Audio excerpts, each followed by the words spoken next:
not valuable. Correct. Our experience alone should make it valuable. But I hear that too. Well, what have you done? Who are you? Yeah. Because we're All so you have to do is ask the question. I'm not familiar with the back. Please explain, you know, yeah. what you've done and why it's important for us today. Well, Right? when they finally figure out who Dr. Jean Dodds is, I hope they're going to be embarrassed. Well, I don't know. You very over the years received a couple of people that have written to me and said they were embarrassed and they were very sorry. And one person, an internal medicine specialist here when I first moved to California, exactly that. And I said, well, I'm certainly not going to try to explain who I am. Why don't you ask your mentor? So she asked Dr. X, and I got an email from this young person saying, I am so sorry, which Wow. was so I still refer patients to her because the guts to say she didn't know, you know? Those are the best doctors, whether you're human Yes, or veterinarian, the doctor right. who can say, or we could take it out of the medical field and even Yeah, attorney to say, sure. I don't know. If you can find that person, that to me is just incredible because that's the person who's learning from their mistakes, 100%. right? 100%. So Yeah. it's So the important. problems are human frailty, not nothing else, right? Yeah. Yeah. Yeah. And we always start this off a little bit with a little explanation about it's important that our listeners know that veterinary malpractice does happen and that it's happening more frequently than they know. And it's probably happened to most people's animals. I've witnessed it many, many times. But people often think of the word veterinary malpractice or malpractice as it needing to be something very extreme, like death.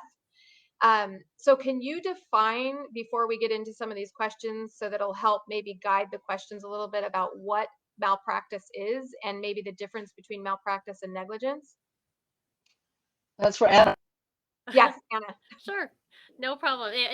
And veterinary malpractice. I know malpractice sounds kind of more sinister, but really, it's basically veterinary negligence. It's just a different standard because, like, you or I can be negligent for something. Like, let's say I drop a bottle on the floor and I didn't clean it up, or I didn't do what a reasonable person would have done and clean it up, and then someone slips on it. It's my fault. I'm negligent for doing that.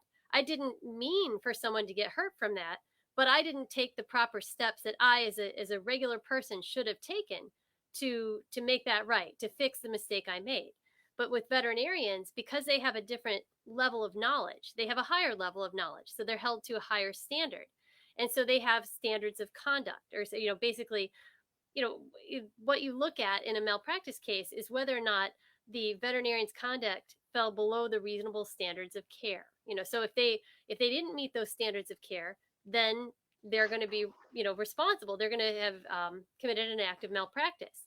Now, in the law, whether you can be compensated for that, or whether you can actually um, do something in the civil courts, depends on your damages. So it has to be that there was a breach of the standard of care, and but for that breach, your animal wouldn't have been harmed, because there's disciplinary committees that will look at standards of care and breaches, but they look at it just for the discipline, to say, like, well, they didn't do this right, so maybe we should talk to them, or find out something we can do to make them better. But when it's a person like you or I, that their animal may have been harmed by a veterinarian, then there has to be both the breach and the damages. And when you look at cases, involving veterinary malpractice, you need to have another veterinarian, of a similar kind of background, or, in that same area, because there are subspecialties, and there's all sorts of different, standards, like for specialists, people who maybe hold themselves out as, maybe they're a dental specialist, or maybe they're um, um, some kind of like a cancer specialist. They're held to an even higher standard of care, or a different standard of care, that that makes them, like, if they commit a mistake, or if they make a mistake with the knowledge, they look at what a veterinarian with that same knowledge would have done, and whether there's a breach. But you really do have to have that and the damages for a civil case. So that's kind of where we're at. But I Yeah. what's interesting, and I know Dr. Dodds may have a kind of comment on this, but what I've seen in some of the cases we've had more recently is that general practitioner veterinarians have been trying to do things that specialists or only specialists should be doing. And that causes a problem because you're still, they're still going to be held to what the specialists, at least in a lot of situations, would be held to, even though they don't have that, they don't have that knowledge. And, they shouldn't have maybe attempted something that required a specialist. But with all of this, I should say that these things vary state by state. So when you're looking at the legal analysis of it, you've got to talk to an attorney in your state, in your jurisdiction, your county, because the laws differ in how these are specifically applied. There's like general principles, and then there's a very specific application, and that's what can vary. Yeah. That in the several cases I've got, that we've had a very serious issue because, first of all, the people have suffered, and they've had a huge bill as well, and they're grieving, and they're gonna pay help because that anger actually diffuses reality. And so, like you just said, it can be different states have different standards, and they say, well, that's only hearsay legally. You can't. Person told me, when you don't have any writing or proof that they said what they said. So the problem is it isn't that there wasn't necessarily negligence, it's that the caregiver doesn't understand the legal huge broad within the practice. Even though you and I might not do that, it's still within the defined standard within that region, for example. So I have this all the time, and I tell the people, but that's hearsay. That's legal. Well, yeah, right? Yeah. Go. Oh, I was gonna say, yeah, hearsay is, I'll explain that. It's a little tricky, that term, because hearsay really just means like an out of court statement taken for truth. Like they told me this or they told me that. But yes. Really more what it is there's a certain amount of discretion that's allowed in like a professional. So if you reach a fork in the road, like say that there's like your animal comes in, they're sick, maybe they have diarrhea, they have they're vomiting, and you say, well, they could either have this, they might have a stomach problem, or they might have something else, an underlying blood disorder. You do all the tests, and it's still equally possible they could have one thing wrong or something else. If the veterinarian just picks A versus B as a course of action, and that turns out to be wrong, it doesn't mean they committed an act of malpractice simply because they made the wrong choice. It just means that right. They made the wrong choice. It's actionable if most of the veterinarians, if the veterinarians, if they're like, whoa, there's no way I would have picked choice A. I would have, absolutely would have picked choice B. There were tons of things they should have looked at. They should have gone with B. That's when you go into malpractice. But the key, it's important to realize there too, is that it's not that they intended to do it wrong. It's that they made a mistake. That's what malpractice is. And it comes to be a big issue with juries also, because sometimes juries don't like to hold professionals, and I don't know why, but they don't like to hold them responsible unless it was an intentional act. And that rarely happens. It really only happens usually when somebody's trying to cover up something they did or they did wrong. But with malpractice, it's what the veterinarian typically looks at when we have to, we submit records to a veterinarian to review. They look at the actual documents from the doctors, the words themselves, the words like their records, what the veterinary doctors put down in the writing. That's what they look at. They will sometimes look at what was told to a person. So that could be hearsay, meaning that they, in a sense of like, they told me this, which is really kind of an admission against interest if it's taken as truth. But the veterinarians can look at the timeline that a client or a companion animal's guardian submits, but they look at that kind of secondarily more for things like failure to inform. But I will tell you, there have been instances where we found veterinary records that have been changed and altered, or they are not inputted the same day. That's why when we tell people the best practice is every time you go to a veterinarian, get those records that day and get them, get everything you need that day, because if something happens later, you don't necessarily have access to their computer system. You don't know how much access they have when they can make those changes. And every time we've gotten into a legal fight over it, the attorneys representing the veterinarians in their veterinary offices do not want to tell us, the software providers. They don't want to tell us how those records are kept. And so it becomes a fight. And that's where it kind of gets tricky. Yeah, right. But basically, yes. But so many people, Anna, say, I didn't know that I could get the records. And so they pick them up. But what I'm saying about hearsay is the people are so upset and angry. What they're hearing may not be what was said. We don't know either way. I'm not supporting either side.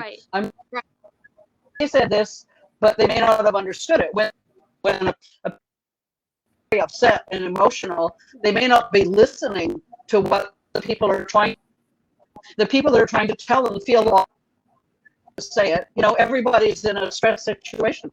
It's difficult. No, that's fair. Yeah, and usually, like, most of the time, the records that are taken, like, contemporaneous for when the actions are done, those are usually taken, I wouldn't say as true, but generally is a baseline where to go. It's only when you see that the records were altered later or they weren't entered at the same time that they were taken down is when you start to question it. And that's what we've seen kind of more often. And a lot of it is because with kind of the tendency towards the corporate practice, the veterinarians have like a sheet where there's like automatic fills, in these forms that are filled out. So you'll read it and you'll be like, wait a minute, they weren't in for a spay neuter. That doesn't make any sense, or something like that. But it's an autofill form. So it kind of leads you to question, whether these vet records are accurate or not. But those are all things that the veterinarian can actually look at and say, hey, this animal's 7 years old. They were spayed back when they were 1. This is clearly not an accurate record, and they can point that out. And it's usually when we find errors in the records that it's the veterinarians who are reviewing them. But it's true. People, they may not, regular people, because like we don't, any one of us, we're not veterinarians, so we don't do this every day, and we sometimes maybe have a hard time hearing what the veterinarian's going to say to us. Sure. And that's why the veterinarians will write it in their records. It's only like I see the worst of it, so I think like my perception of it is a bit more skewed. So let me really quickly, for our listeners, I'm just going to give some people are new listening to this. This is live all over Instagram and Facebook pages everywhere. So Joey's Legacy, really quick, is an organization that was formed from the loss of a little dachshund named Joey, who lost his life due to veterinary malpractice. The owner of Joey started this organization called Joey's Legacy. And what Joey's Legacy does is it brings together veterinarians and attorneys and pet parents who may have been victims of veterinary malpractice. How it works is you would initially send in what you think may have happened, and one of our veterinarians, like Dr. Jean Dodds, would review it, look at it to see if the standard, which is what Anna, our attorney, was talking about, was the standard of care not where it should be. So Dr. Dodds would be able to look at that and say, oh yeah, I wouldn't, as Anna was explaining, have done B, I would have done A, and this is what I would have done. And then once that happens, and one of the veterinarians says, yeah, this looks like it might be veterinary malpractice, it gets sent over to our attorneys, and that's when the attorneys take over. So that's what Joey's Legacy does. And that's why we're here. This is why this organization has been put together. As Dr. Dodds has mentioned, I have said many times on the show, I've witnessed veterinary malpractice back in my days as a vet tech, and every single veterinarian that's in this organization has seen it. But one of the questions I wanted to ask you, Dr. Dodds, is your opinion on why do you think veterinarian malpractice? One of the things that Anna had said is that it's really rare that no one's going purposely out of their way to do veterinary malpractice.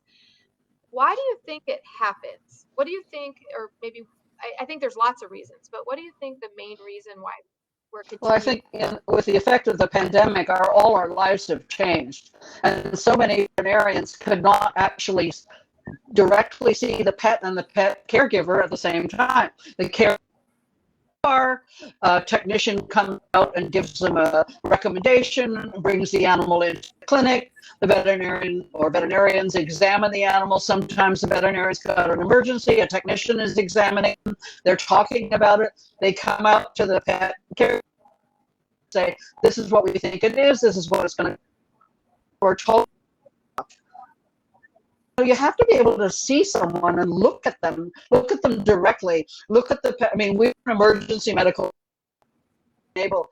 We've never closed. We've always allowed to have pets come in, and when we couldn't come in, we had a canopy outside in the parking lot, and the pet was with us the whole time with our veterinarians, but a special facility. So we were lucky in that regard, in that we were always able to look at people and tell them what to do. Some people that said, I hear what you say, like vaccine, believe in vaccines, so I'm not going to do it.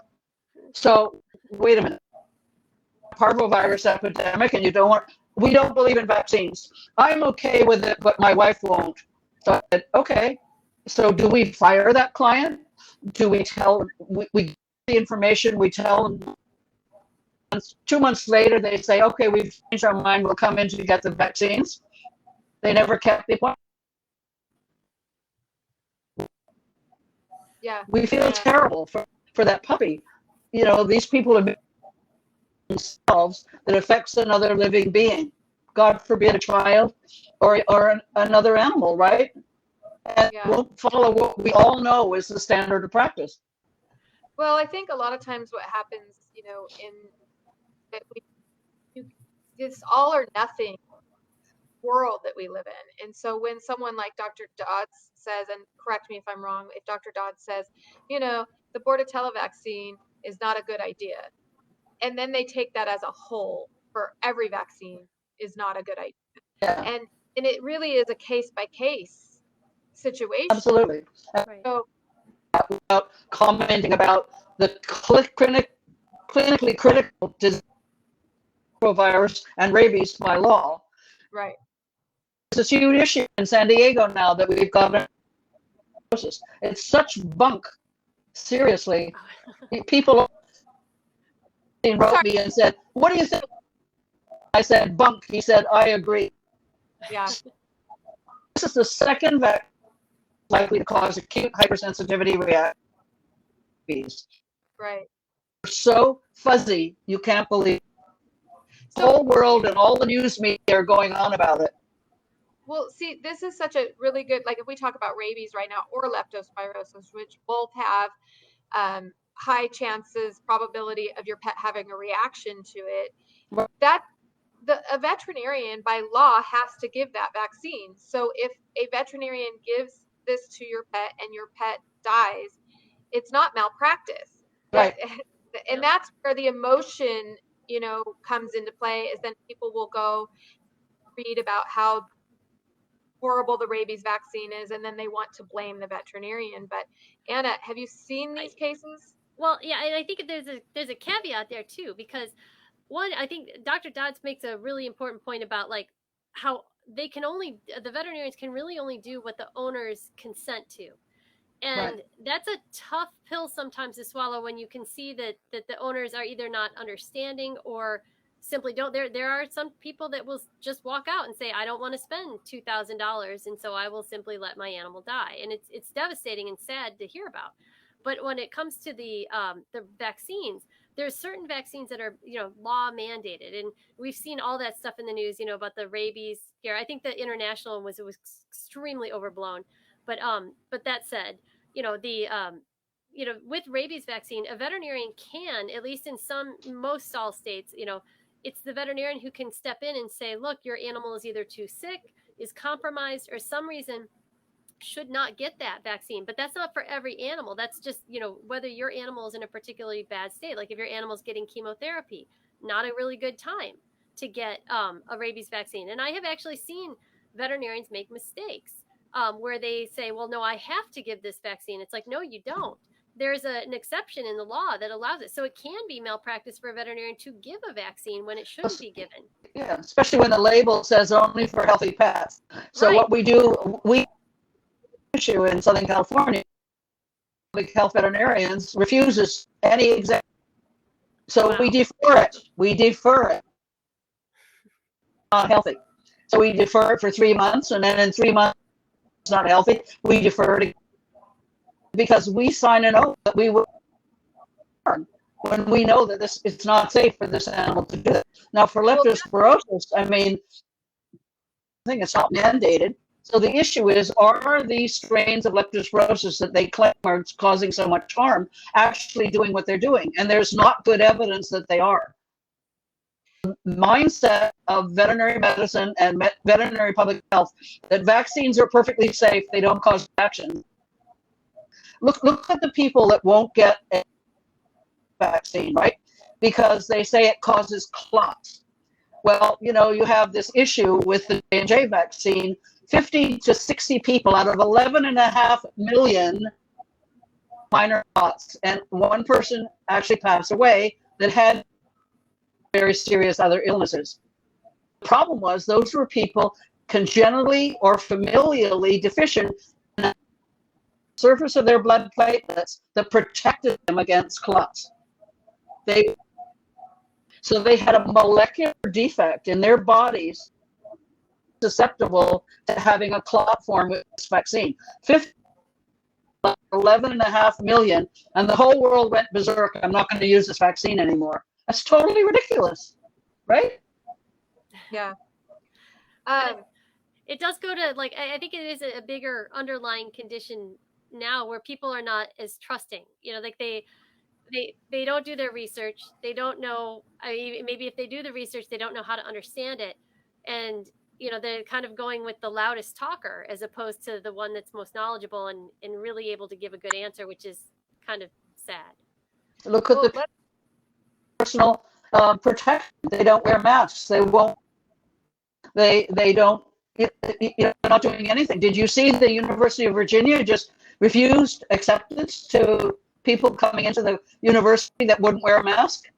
Yeah. They said, forget it. You're not coming in here with it. You have to think not just about yourself, but all the other people that you're around that could be susceptible to have other diseases, be elderly, or be very young and be immunocompromised.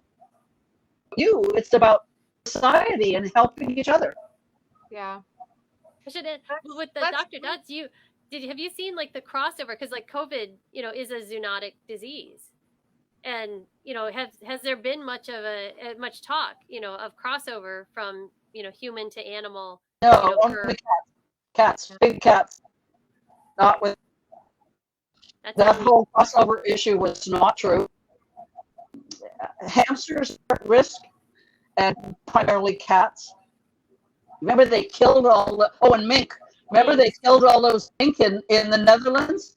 Yeah. Because they said they were going to be infectious to people. Not that we should be growing mink anymore. Never mind. That's another issue.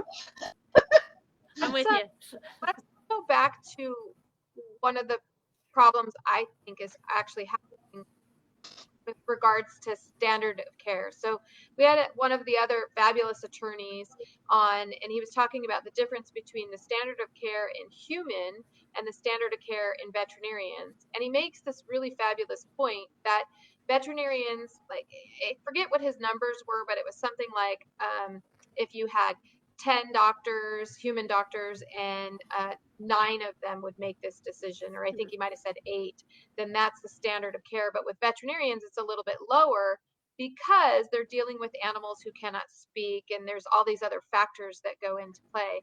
But do you think one of the problems, Anna or Dr. Dodds could probably answer this, is that it's weird because I'm a huge advocate that animals should be seen as more than just property. But on the other side, I think it is fair that veterinarians aren't held to the same standards as a human would be for the very reason that they can't speak to their patients.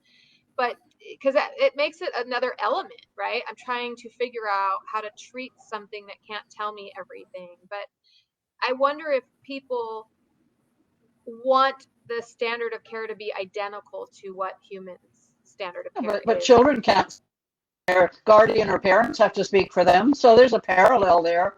I mean, I don't think the standard of care should be different. The problem is that society doesn't give animals the same value as they do people, okay? And even at the government level, and we know that.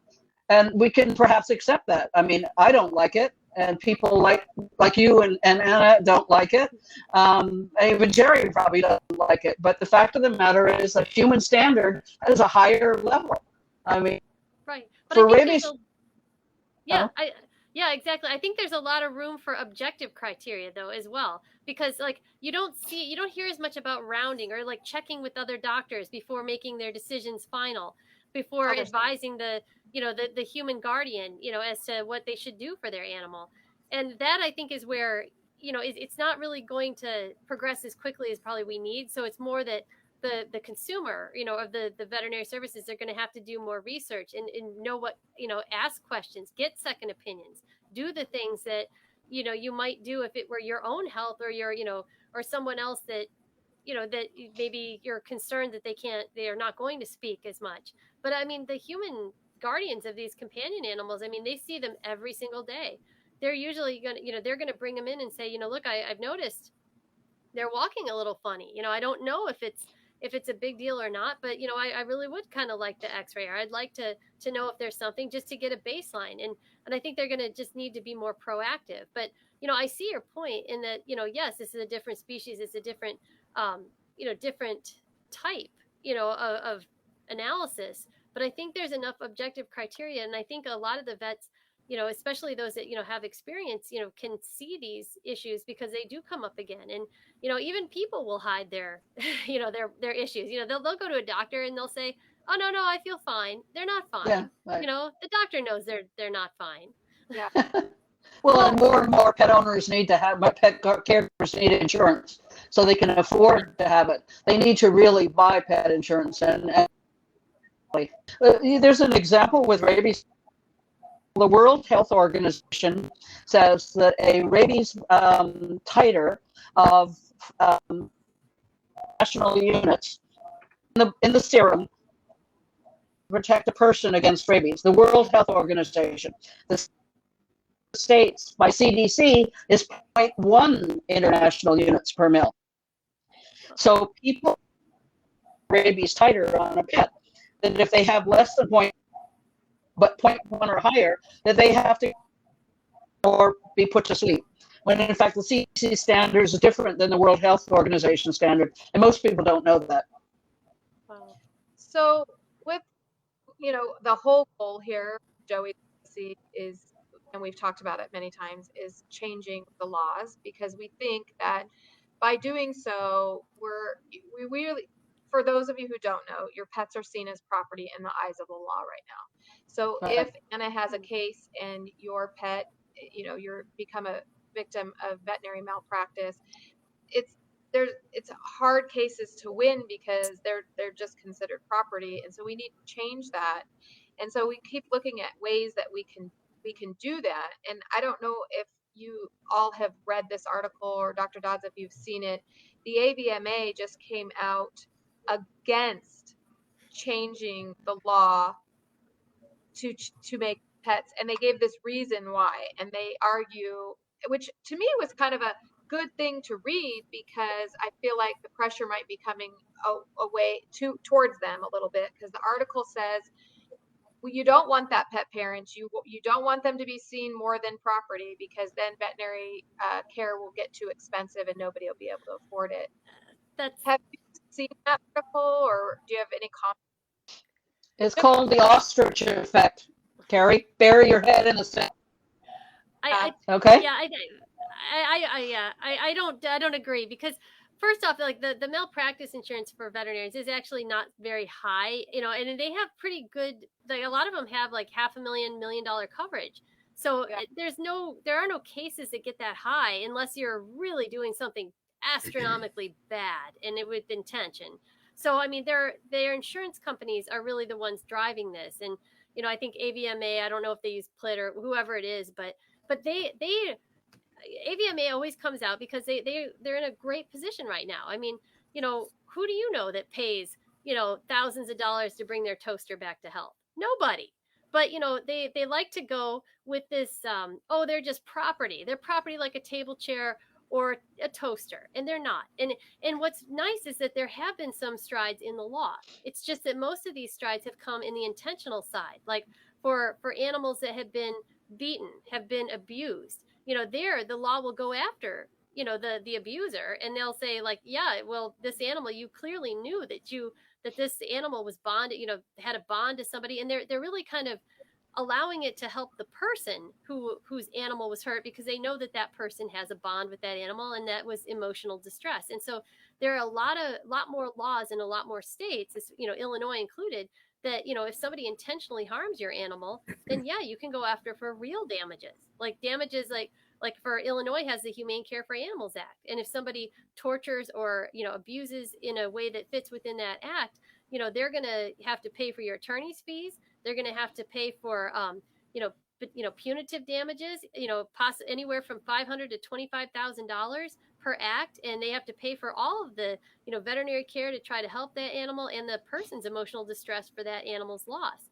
But when it comes to the negligence, the courts have kind of leaned back on like, oh, well, they're property. So like if you get in a car wreck and, your car is destroyed and say your car costs $10,000, the court's not going to allow you $50,000 to bring your $10,000 car, back to restore it. They're going to say, here's money to go get yourself another car that's worth $10,000. But the trend, more trending has been, especially because people have realized like our animals are not tables, toasters, and chairs. The courts are recognizing kind of more of what's called actual value. And it was something that it's value to owner. Now, what that means specifically is it's not like you're going to get the same amount, for the loss of a spouse or loss of a child or something like that. The court realizes that this is their expectations are different. Animals don't live as long, or non-human animals don't live as long as people. You're not necessarily expecting a longer, life than that. But they do recognize that the bonds are strong and that they recognize that people have a deep moral, commitment to taking care of their companion animals. And the reason I say companion animals is because the AVMA fought the term companion animal. They didn't even like that to be used. I have to find it, but I have some articles from a long time ago where they preferred the use of pet because it's more distant. It's more like, furniture or something to that end. But we all know animals are not furniture. You don't have to be a scientist. You don't have to have the degrees that Dr. Dodds had to see that, I hit my table, it doesn't cry. I step on my cat's tail and they're going to be pretty upset. They're going to be mad at me. And, that you can see that animals have their own societies. They have their own interactions. And the fact that we don't recognize that, I think it's really sad. But the law, already recognizes certain things and it's expanding. But there's going to be a hard push against it by the veterinarians because, or I shouldn't say that. No, I don't mean Dr. Dodds and, inclusive, because there are many veterinarians who understand that, but for these bonds that we have with our animals, there would be no veterinary service. My toaster breaks, I throw it away. They're also getting a lot of the recent awards are also emotional stress to the person who lost a pet. In other words, the pet may be considered property and you get $600. I'm just making up a number, but you have emotional distress in addition of that. They'll submit their bills and they'll look at it and they'll give them some explanation for that. The AVMA is not the in veterinary medicine that has a very, I've been a member for 56 years. I'm a, what do we call, honor roll member. I don't have to pay dues anymore. Whoopee doopie. And why do I stay a member? Because that way I can I write letters to the editor. But that's as long as you don't say anything pejorative, That's one of the reasons, like we tell people, like if your animal has been harmed or killed by a veterinarian, you're pretty sure that have the cells preserved. Now you may not want to clone your animal or anything like that, but the reason we, if we're, and you rarely get a chance to interact with somebody, usually it's long after that where they've not been told about freezing cells and that. But if the veterinarians want to argue that this is a market value, so here's $200, go buy another dog. Well, you can say, well, I don't want to buy another dog. If I'm going to get the exact same genetic dog, I'm going to clone them, and that's $50,000. So if they want to argue market value, which, understandably, most of our, pet people aren't going to necessarily want because that's not the same animal. But if they want to argue it, then we have an argument. But I think the trend it would look at the veterinarian in Texas that shot an arrow through that cat's head and then bragged about it online. She lost her license. And she should.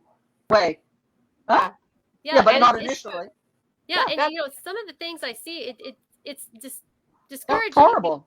Yeah, horrible. because like but that's like one instance where you see that the disciplinary bodies actually stepped in. A lot of times they don't. A lot of times it's a hard push to get them to take action, because they're people that have been used to this model of like, okay, I'll pay a whole lot to bring my toaster back to health, but oh, that's just a toaster. And but the younger, I think there is like a give and take, because the younger generations, as they're coming up, as attorneys and judges, and that they are recognizing that animals play our companion animals play a much different role in our lives than maybe they used to, and they're recognizing that maybe their bond with their dog was far closer to either one of their parents, maybe, or what have you. But that's something that there's a recognition that these bonds are real and they need to be valued. And for a veterinarian to simply say, after it was their mistake and your animal's dead, oh, well, I don't value your bond, it's just pure hypocrisy. Pure hypocrisy. It is pure. That's the point that you have made a lot on here, is you're charging as if it is more than a toaster until you mess up, and then you want me to change my viewpoint on the animal that you were charging me accordingly to. It's such a good point. And But it's not go enough ahead. to just give you back the money you paid in, because you get nothing then for that bond. It's like, okay, so you're basically going to pay me back all the money I paid you to make a mistake. No, that's not enough either, because there's no disincentive. But what I also see, and this is the part that makes me really upset, is that not every veterinarian does things pure of heart. I mean, and I guess that's the question, is that you have to understand that veterinarians are very highly revered practice. They're usually very well liked. Not like attorneys. Attorneys, take attorneys to court. They're probably not going to do so well if they're the defendant. But I mean, veterinarians. Most people think, oh, well, you must love animals, so you certainly don't want to hurt them. But there are veterinarians that, for whatever reason, maybe they have decided they needed more money. Maybe they've crammed their practice full so that they could make more. We even have a veterinarian who removed a microchip from a stolen cat.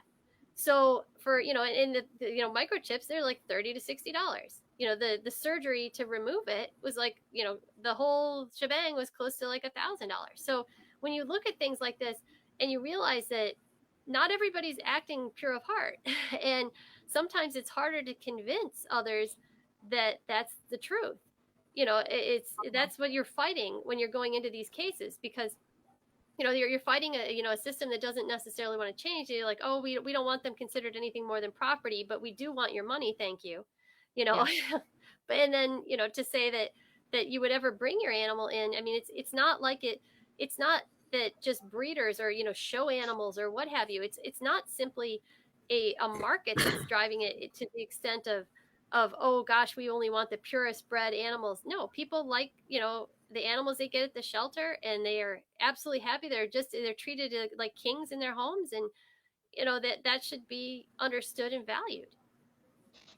We have to start, preparing everybody. I think, we just had a case on here we talked about. I think last week we did a special with a pet guardian who lost his dog Glocky. I don't know if any of you heard about this story, but the pet passed away from heat exhaustion at a doggy daycare. And it was interesting. I'm kind of interested as to what Dr. Dodds would say about this. So the pet is taken to the veterinary hospital and passes away there.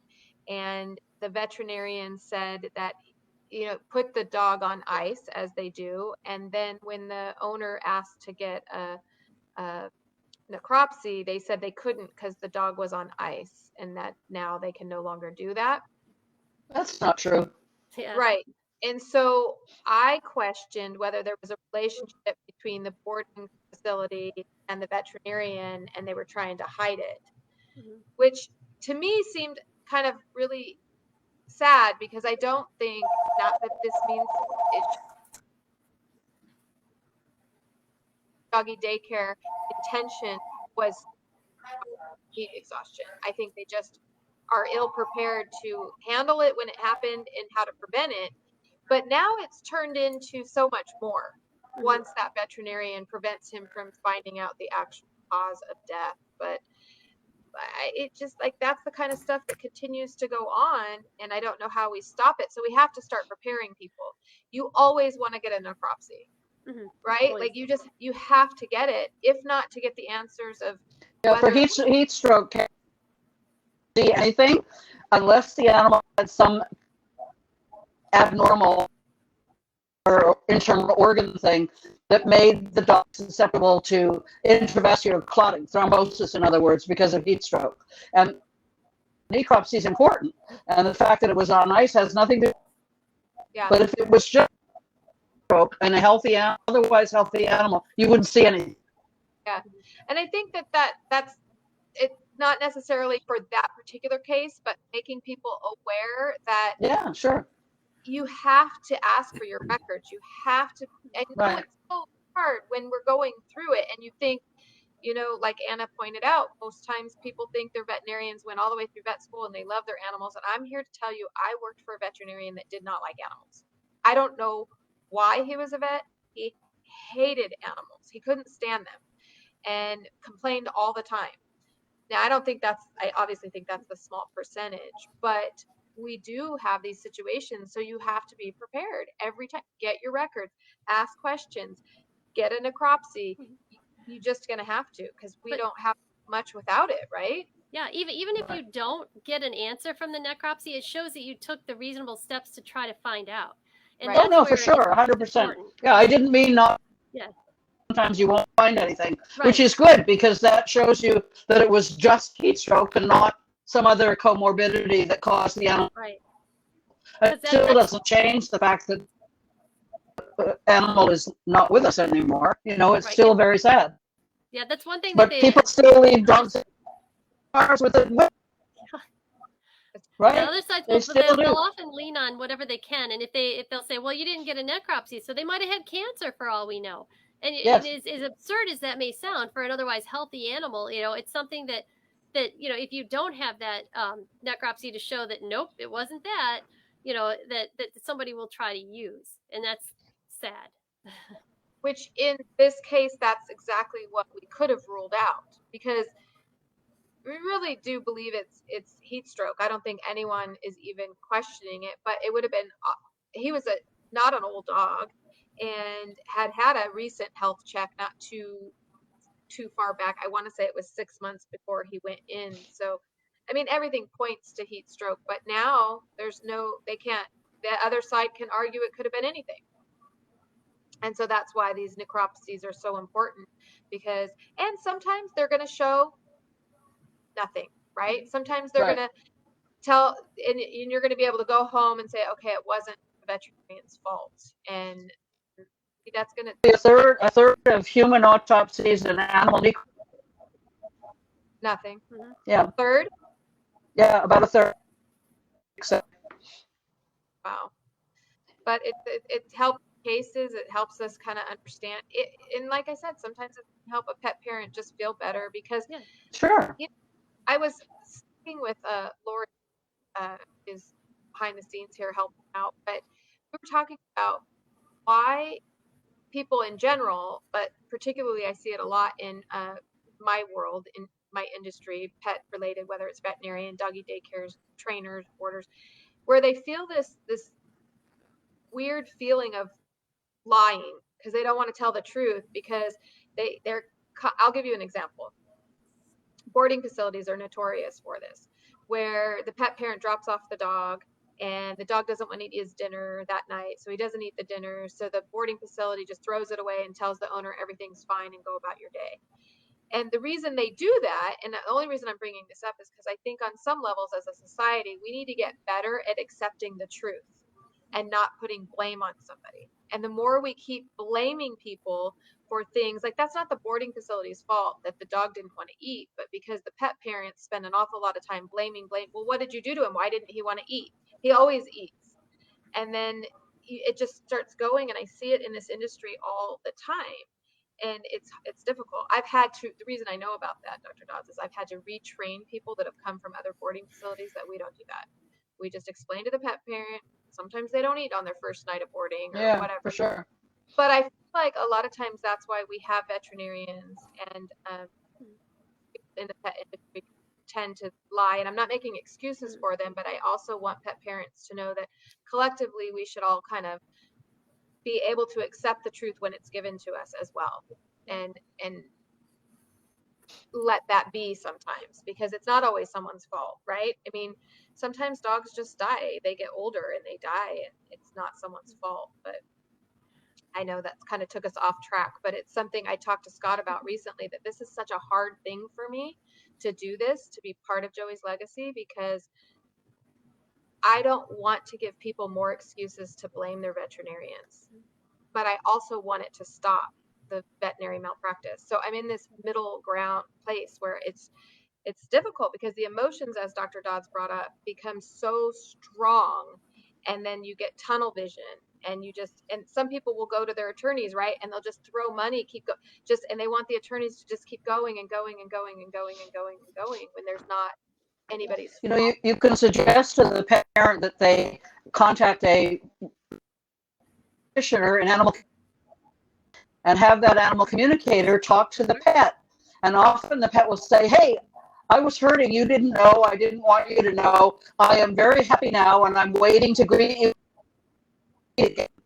You know, you can have situations like that where the pet will say, hey, I'm fine. Our cat was a big cat came in. We had a feral cat, and she wouldn't let anybody, me and my husband, but she would sleep on my neck at night. If Charles got up to go to the pillow. Anyway, she chased all the feral cats out of the backyard, always. Giant black cat. And the black cat said, chase me. And it turned out it wasn't a cat at all. It was a coyote. Oh, wow. And it killed her. Oh, no. And a neighbor found her. I talked to the communicator, and Sherry, her name, hey, it was my fault. The cat, but it was the coyote. I'm fine. Wow. That sad? Yeah. I still think of her at night. But She had 3.5 years living with us, you know? Yeah. It's just like I said, it's a hard emotional thing, and sometimes it leads us down the wrong paths. Yeah. And knowing all of what we can do, working with the right people, I think is important, because you do, Anna, I'm sure you've had cases, Dr. Dodds, I know you have had cases where it isn't veterinary malpractice. How do you Right. handle those, Anna, when someone comes to you and says, I know this is, and you've got a veterinarian telling you not? How do you handle those? You just can't take, I mean, that's one of the reasons that, having professional malpractice, I mean, honestly, it doesn't really matter if it's like a veterinary malpractice, human malpractice, accounting, something, wherever you're dealing with professionals, you want another professional in that same industry to be reviewing it, because there's things you're not going to be able to know. Like, I won't know the details of what to look for in a veterinary record. But that's why, like, for us, the very first step in the screening of a case is to have those records reviewed. And, a lot of times people, will say the things like, like what we talked about at the beginning here of like, well, they told me this and that. And it's like, okay, well, we have a timeline. You write a timeline, and then we'll submit that with the records. But the first thing the vet's going to look at is the records, because on their own, in their own words, did they make a mistake? Did they do something that's actionable? And that's why, if there isn't, a breach of the standard of care that led to the damages, then we don't take the case. We can't. And, Yeah. we try to tell the people, that look, this is actually better, because you're not going to then spend money on your case trying to bring it to court, and when you don't really have a clear chance. And as hard as it is, you just sometimes have to accept, and that bad things sometimes happen, and it's not necessarily anybody's fault. But a lot of people that we've taken, we've gone to veterinarians for the review, sometimes the vets will explain to them what happened, and it may be like a couple weeks or a month later, but they call back and they say, I appreciated that I had a chance to find out what happened. And sometimes it's just answers that we need, maybe not even that it was somebody's fault. So I totally see what you're saying there. And that's why I think I come off a little harsh sometimes, because like the things I have seen, they've been through those screens, they've been through the screen of where somebody did something wrong. And even if they did something wrong and it didn't cause your animal to die, like a lot of times we see it in cancer, where an animal had cancer and then the vet made a mistake, but it wasn't because of that mistake that the animal died. if it hurt them, or if it increased their pain or something, well, yeah, well, we'll try to do something. But if it was just something, that was a mistake and it had no consequence, then it's not really something that you go forward on, because that's not the point of this. The point is to stop the bad vets. Because I think about the article, and I'm sure, Dr. Dodds has seen this article, but it's the one by Marty Becker, that says, vet confessions, I lied when a pet died. And that's one of the things I remember seeing kind of earlier on, when I started this, and thinking, gosh, I really hope that doesn't happen. But I do see that, I see that, that's where the bigger issues come in, like when you get concealment, like, because I know a lot of people ask questions about fraud, and it's like, fraud is very hard to prove. It's not the most, it's not the most common thing that you see in vet malpractice. It can happen, but it's usually covering up a mistake.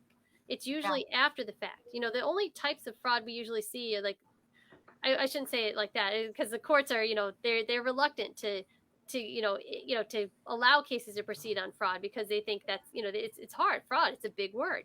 But it's usually when somebody, if they're advertising they can do things that they can't, or if they're, making really clear misrepresentations, like, oh yeah, we're totally going to, do all these x-rays, and they don't do them, then that's different. That's fraud. That's intentionally telling you that they're doing something and they're not. It's not just a mistake. But but with the mistakes, it's a hard, I guess, a kind of a hard conversation, to have with the clients, if there really wasn't something that the vets could have done, or that they did do everything that they could do. And even though it's hard to hear right then, they do appreciate it later on. And when you're talking about, it's the cancer that took them, not the mistake that took them. Right. And a lot of times people just, like we always talk about, they just want to blame, because if it's not the veterinarian's fault, then it's their fault, is how they feel.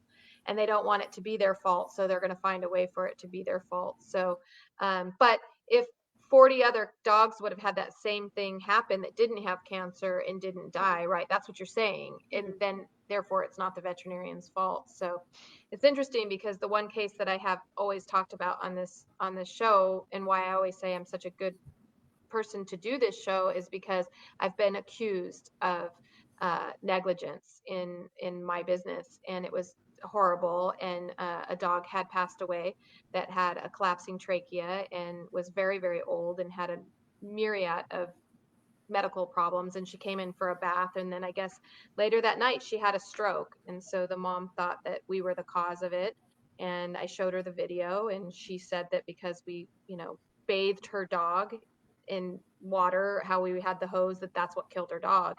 But 9,000 other dogs that I've bathed exactly the same way have never had a stroke at night. And I was trying to help her understand that, but emotions get in the way, and it's such a hard. Like people have an elderly dachshund that has chronic cardiovascular for months and months and months, and all of a sudden she goes to the veterinarian for a checkup and passes out. She can't be. She was perfectly down the street to visit a neighbor just yesterday. I said, Fix Jr., the guy that was the marathon runner. Yeah. If you've got a cardiac disease, you can just die. Yeah. It wasn't anything anybody did, and they couldn't understand that. They can't. And it's so hard, and it's very hard. I almost quit my business over that, because it's very hard. And I see veterinarians doing that as well. They're just done being blamed for things that they didn't do, which is why I told Scott the other day, I'll continue this fight for as long as I live, because I cannot stand to see these pets dying from veterinary malpractice, and I want the laws changed. I want them to be seen as, companion animals or whatever we have to do, but they can't be seen as a toaster. I can't continue to watch that happen, because I think it gives the bad actors an out. It makes them not hire enough people, which, going back to the question I had asked you earlier, Dr. Dodds, why do you think veterinary malpractice continues? Obviously, a big part of it is COVID. We've seen a huge increase since COVID, but the worst veterinary malpractice I ever saw was 30 years ago. And so I would say one of the biggest reasons why veterinary malpractice happens is because of understaffing. I think look at all the people that adopted an animal from the pound, then they went back to work and they threw them back at the pound. Yeah. Right? All the pets that were going from the pounds and shelters have now been dropped back off there because it's too much trouble to take care of them now that we've gone back to work. Well, gosh, you're just using that animal as a prop, some sort of way to make you feel better when you can't do something, and then you don't care about them when you can. That's terrible. It is. It's absolutely terrible. And that's probably the group of people that do think of them as property, right? The little pocket dog that can fit in their purse and they're an accessory. And so that is part of the problem is you have certain people who will always continue to think it's just a dog. And then you have the other side of it. But so we're coming up on the hour. So Jerry, and you've been so silently sitting there. We haven't forced Jerry to be quiet. We didn't tell him to be quiet. It's just that Jerry plays a very, very important role in this, although he is not a veterinarian or an attorney or someone like me who's just been in the industry forever. He is a absolute pet lover and agreed to come on as an author to write. If you haven't got it, this is the book that Jerry Rock wrote. It's a collection of stories and just sad stories that they're hard to read about veterinary malpractice. But Jerry, tell us a little bit. I know you're on book 2. Let's talk about that. Let's talk about the documentary for a little bit. How's the book going? The book sales are going. The documentary is going. The funding is coming in, but it's coming in slow. A 3-year project, but I hope not. I do want to address one thing that you said, Carrie, other people have said. I have approached a very famous rights activist, a Hollywood star who is against animal abuse. And the answer that I got back is that we could name. Joey's could not use her name because she was not going to get involved in any kind of veterinary bashing. Now, it was explained very board bashing, which to me is a real slump. It's like Washington, D.C. from what I've seen so far. But my did not ask her was, how can you be against animal abuse except when the veterinarian does it? I mean, abuse is abuse. It doesn't really matter who does it, but you're absolutely right. Veterinarian. And it is a very small percent of veterinarians that get involved in this, and it's the cover-up that's the really bad part. But from what I've seen from my research is it's less than a veterinarian.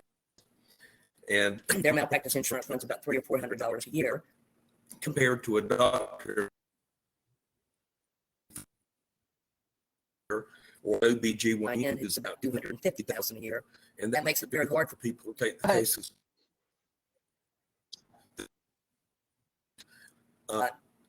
Dogs have DNA, lawnmowers do not. They are not property, they're animals, they're alive. And it's change, and that's one of the things that I believe Joey's legacy is attempting to do, and all the people on this panel are attempting to do is, first of all, let's call it a spade, and that is alive as dead. Dead is, dogs are not property, cats are not, whatever your pet is, it's alive. And we need to get the courts to better define that. And I think that that's what the books do. There's 40 cases in those books. When people say, well, I've never met a bad veterinarian, well, there's 40 people in the first book that have met bad veterinarians. And then they go through the rest of their life feeling guilty because they chose the wrong veterinarian through no their own. I would say to find your veterinarian, like a lot of people do, but most all of them are good. As far as the documentary goes, I'm meeting with the producer tomorrow. He's filming in Atlanta, so we're going to have dinner. He's waiting for us to get at least half the money. The target's 100,000. We've got right at 30,000. At 30,000 in 3 or 4 months. And right now, I believe that Scott, and maybe you too, Carrie, are working on finding maybe a substantial investor that may be interested in investing in this for a piece of the action, so to speak. John told me that once they go to Sundance Theater to sell these, the films usually sell for anywhere from 50,000 to 500,000, and then every time it's shown, there is money that comes in that would help Joey's legacy tremendously, and it needs. The other thing is John said he's got a documentary right now that's in its 7th year running weekly. That's a lot of money. So if we can find an investor, I think that's willing to, it's going to take into 100,000 with $100 donations. I'm glad to have them, but we need a $70,000 or a $75,000 donation. And there's people out there that if they know, they will do it. And I would expect that could happen. They could get a 20% return on the money per year. That's a lot better than you're going to get most places. And I think that's kind of the avenue we're going to have to do. It's going to be drawn out for a long time. We can wait 3 years, but there's going to be a lot of dead animals in 3 years. Have not gotten this out. We have a great platform here. Scott's done a wonderful job in getting a book done and now getting this done. If we can get it done, the whole world's going to see it, and the whole world needs to see it. So that's kind of what we're seeing right now. We have tried to get the, kind of went the approach with if all of our followers would just donate $5. Unfortunately, that hasn't been the case, because if it had been, we would probably be a lot further along. I'm with you, Jerry, and yes, Scott and I are working on trying to get bigger investors. And it's weird because I got involved in this not ever thinking, actually my whole business was not to make money. I just do it because I love it. I got involved in this because bless you. Thank you. to be done. But as we're getting further along, I realized that, yeah, I suppose there is some money to be made off of doing a documentary for somebody who is an investor, who is only interested in the money. And I'm not against finding that person. I don't care if they like animals, if they want to see this documentary as a investment. So we're going to start reaching out to investors and kind of try to get that. The problem with that is, how long does it take, and how many animals, as Jerry says, do they have to die before we can get the laws changed? And why the documentary is so important is because that will reach further and wider, more people, and the laws get changed. That's how things get changed. You just have to have more backing. We have all these fabulous veterinarians. I know, Jerry, you had mentioned that this is more of a veterinary board bashing. I'm going to kind of intervene there a little bit. I don't think that, at least my intention is not to bash anybody necessarily, but the board definitely needs some revamping. We need to change the veterinary boards. I think we need to have not just veterinarians on the board. I think that's a problem, because it's very difficult for a veterinarian to go against another veterinarian. So I think we need to have maybe some pet parents on there and different people on the board that can kind of make a difference. And I think that getting the laws changed will make a difference. There'll be more skin in the game, right? If there's no skin in the game, then there's no change. And so we have to do that a little bit. But that doesn't mean by all means that we are still taking donations. Yeah, what I've seen the veterinary, that they're kind of like police unions. Police unions have never seen a cop they didn't love. And veterinary boards have never seen a veterinarian they didn't love. It doesn't matter how many complaints have been filed by you or me or anybody else. They love them, and they're going to fight for them, and they sell them the malpractice insurance. And it is just a great swamp. And that's something that I never knew. I've had Great Danes for 35 years. I've used the same veterinarian at a veterinary clinic. I've never had the first problems. I was very shocked when I was pulled.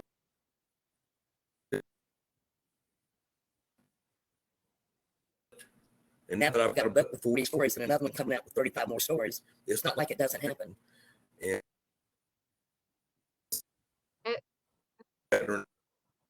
veterinary board covers it up. That needs to stop. Yeah, it needs to stop. And we just keep going, and we'll keep doing what we're doing, and keep working towards getting this documentary made. We're past our hour. So I always want to end this with, what can we do now what is it like if you have a sick animal and you're going to a veterinarian? How do you prevent veterinary malpractice? I'm going to give you one way. Unfortunately, it's only going to work for people who are here in Southern California. So one way I'm going to tell you you can make sure you're not a victim of veterinary malpractice is you can go see Dr. Jean Dodds. So I say that wholeheartedly because the integrity is so important of a veterinarian. And Dr. Dodds has just been someone that I value so much, and I'm so lucky that she's here in Orange County because I trust her. That doesn't mean you're always going to get the answer that you want, but you're going to get at least the truth. And her lovely experience that she has is so invaluable. I can't like it's just what you see, right, Dr. Dodds? So, but what else? That's my advice for people who are locally is make sure that your veterinarian is somebody that you really, really do know that you can trust, not just because they're nice to you, because sometimes there's a lot going on. But Dr. Dodds, what advice can you give our listeners to help protect them? What? How do our listeners protect themselves from veterinary malpractice? What can they do? We need to get recommendations, other friends and family and whatever. We have two colleagues working with me now. One in and she did her PhD with us in animal nutrition in Italy, and she applied for a working permit.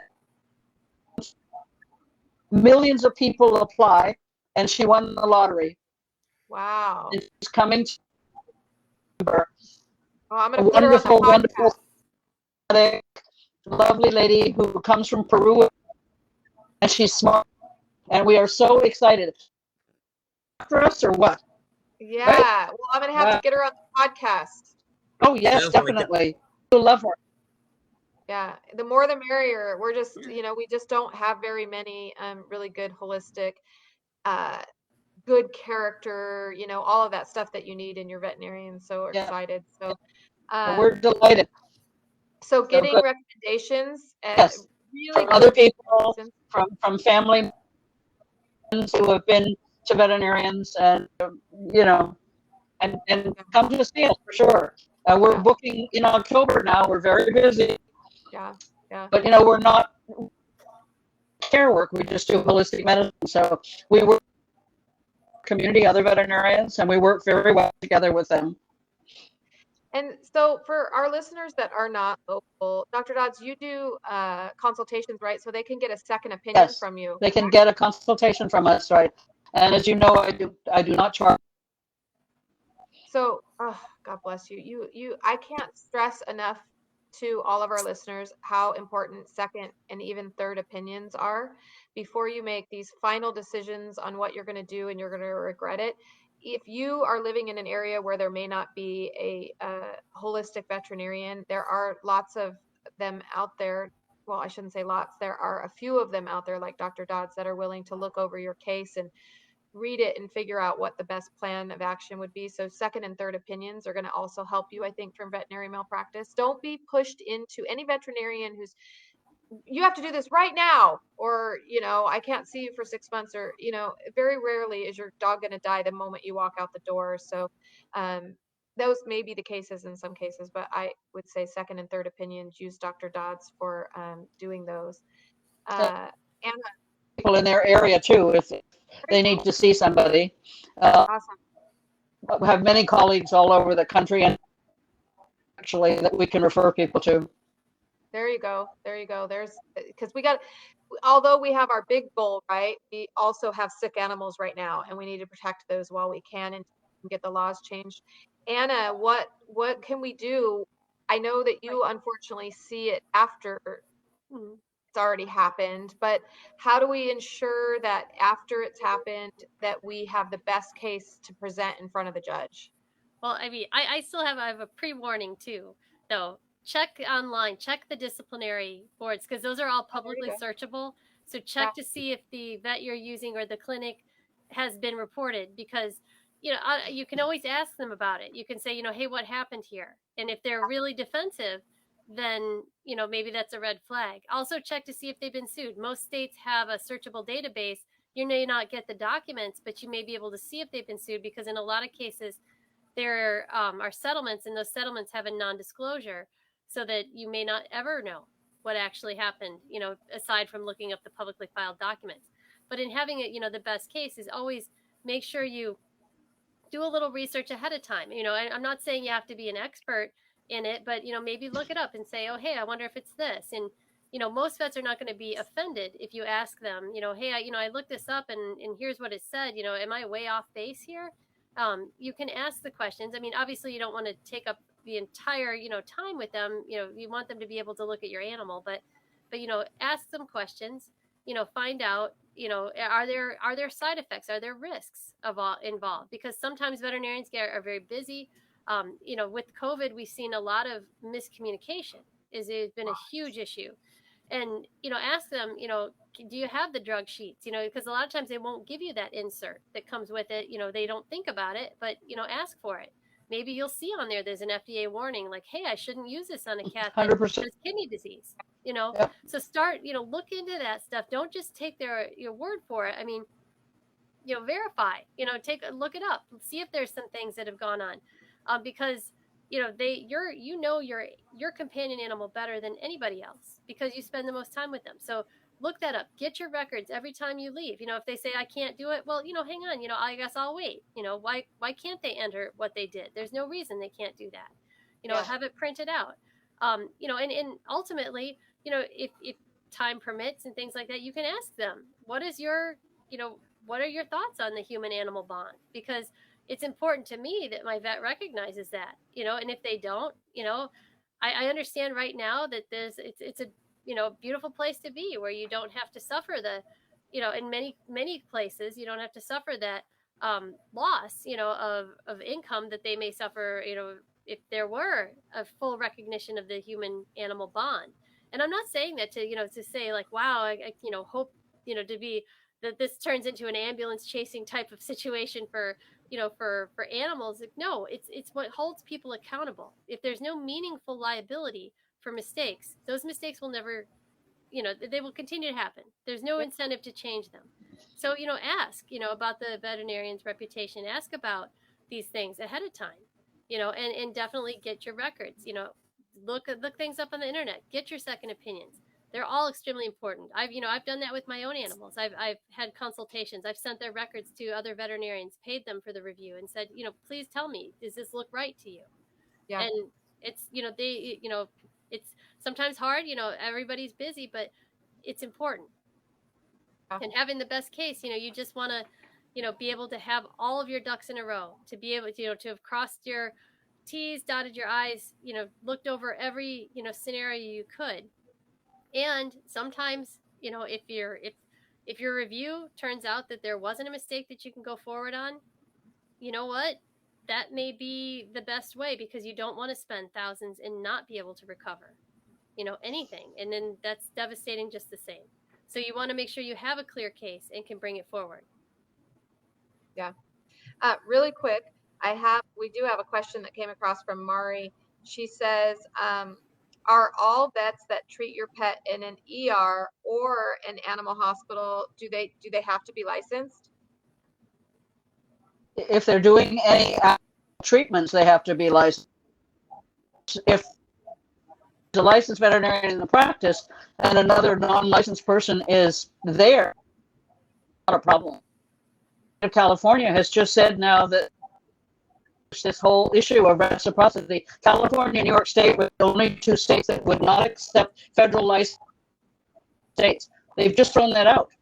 It's gone because so many corporate practices bring people in from other states and they can't practice because they don't have a license, for example, in California. That's ridiculous.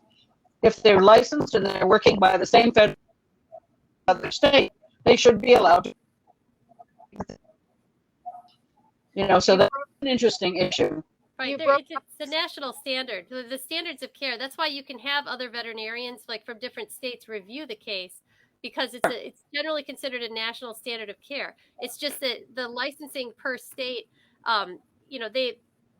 it's very similar. I understand there's some slight differences, but the veterinarians who are practicing in that state are going to be held to the license, to the requirements in that state, as well as whatever liability. They're looking at now with years to do that. But the corporate practice, Carrie, has a huge clout now.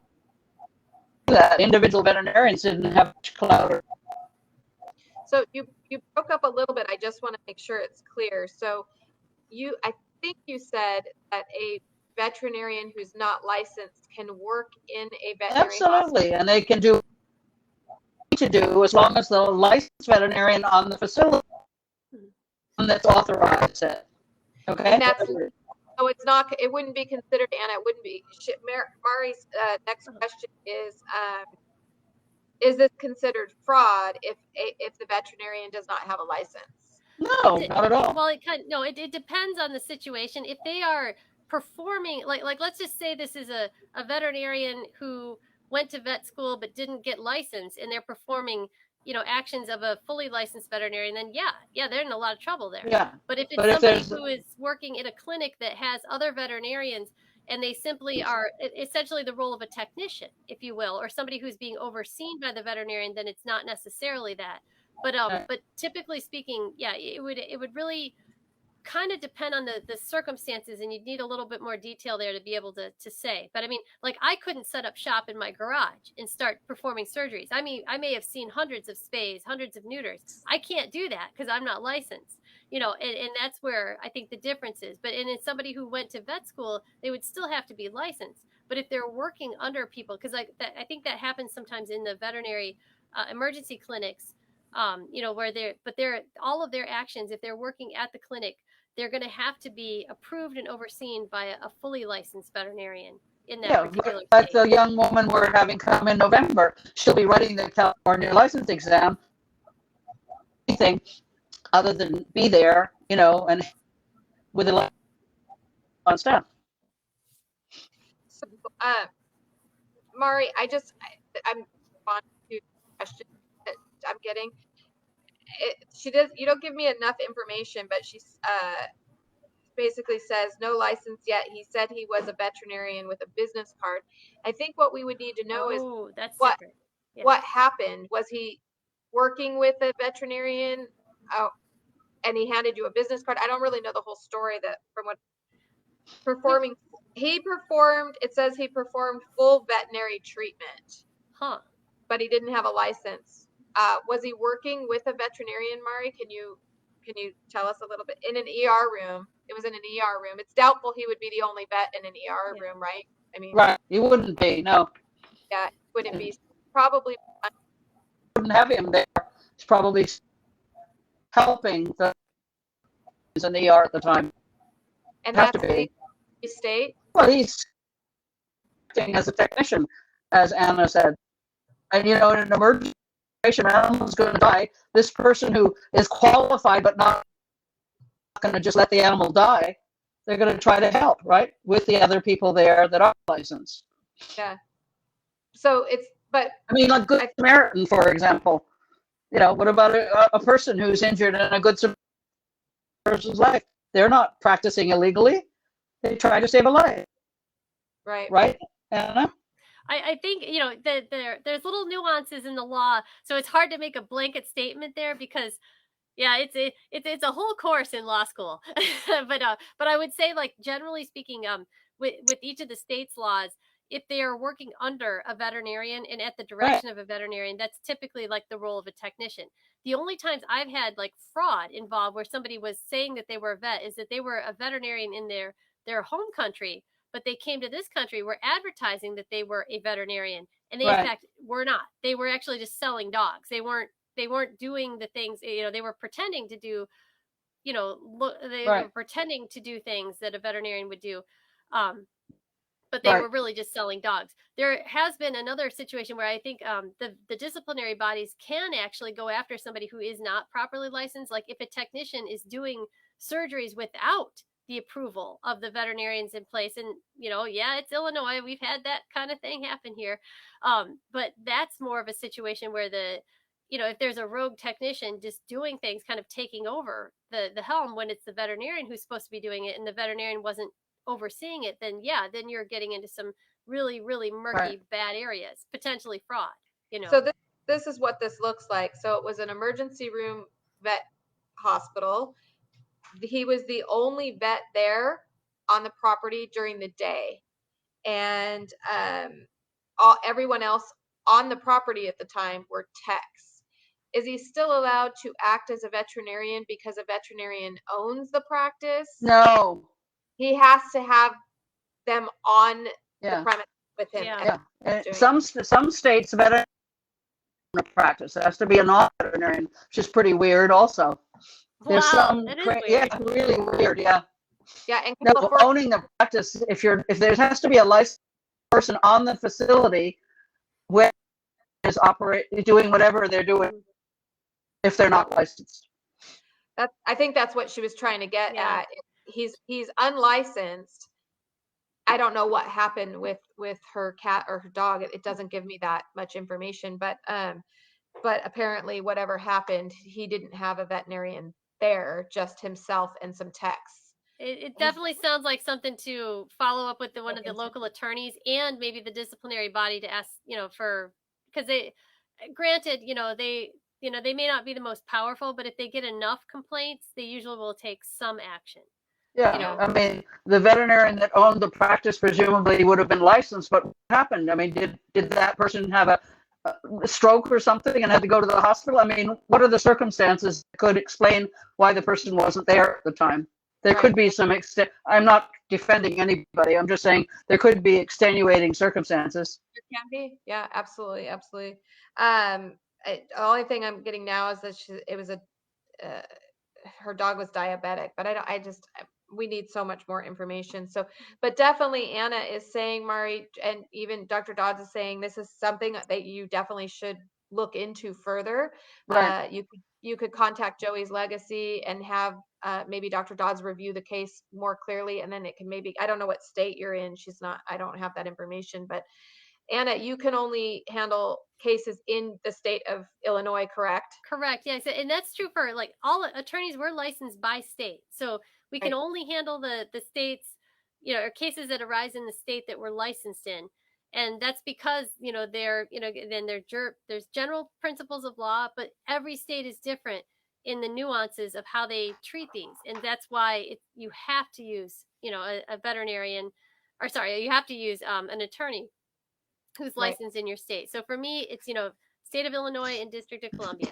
So that's where I'm limited. And even there, even within the state, sometimes, you're going to want to find an attorney who is in that locality, because I can tell you Chicago is very different than Southern Illinois and Central Illinois. So it's really important, not just for the fact that, yes, it's licensing is very, very important. It's key, you have to be licensed in that state, but also for the strategic aspect of it, you want someone who's going to be in the jurisdiction where you have to bring your case to be telling you, here's the reality of what our courts are like. Right. Well, Joey's Legacy has attorneys all over the country, veterinarians all over the country. So for any of our listeners, whether it's happened to you or it has happened to one of your friends, I would encourage you to reach out to Joey's Legacy so you can have it reviewed by a veterinary board. Sometimes it'll be what you're thinking and sometimes it won't, but what I do know is both the veterinarians and the attorneys on Joey's Legacy's organization have the utmost respect for your pets, and they're going to tell you the truth. They're going to guide you in the right direction, so it's worth trying. So I'm going to go ahead and let you guys go. Annie, I know it's way past, probably, I don't know what your bedtime is. If I were in Chicago, it'd be past my bedtime right now. So I want to thank you both for being here. I think we lost Jerry. I know it's like midnight for him. But thank you guys again for joining me and being part of this organization with Scott and just helping change the way we see our pets. It's happening. It's going to happen. Yeah. I know it's happening when the AVMA is coming out with the counter to our argument, right? No, so it is, we are making some change. So yeah, you being part of that. Agreed. Yep. Okay. All right. Thanks for having us. Yeah. Have a good evening. Bye. Okay. Bye. Bye.